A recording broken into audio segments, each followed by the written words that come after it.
জুমার দিনে আমি 3টা আমলকে বেশি গুরুত্ব দেই। 1 নাম্বার হচ্ছে সূরাতুল কাহফ, যেটা আপনাকে মাসিহুদ দাজ্জাল থেকে বাঁচাবে। 2 নাম্বার বেশি থেকে বেশি দরুদ পড়া, এই দিন দরুদ পেশ করা হয় নবী সাল্লাল্লাহু আলাইহি ওয়াসাল্লামের কাছে। আর 3 নাম্বার এটা যেটা আপনাদেরকে শেয়ার করছি, সেটা হলো আল্লাহ রাসূল সাল্লাল্লাহু আলাইহি ওয়াসাল্লাম বলেছেন, কেউ যদি জুমার দিনে সকাল সকাল গোসল করে, আর্লি মর্নিং গোসল করে ফেলে,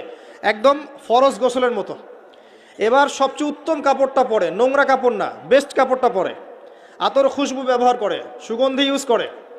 সুগন্ধি ব্যবহার করে সে সকাল সকাল পায়ে হেঁটে মসজিদে যায়, বাহনে চড়ে নয়, পায়ে হেঁটে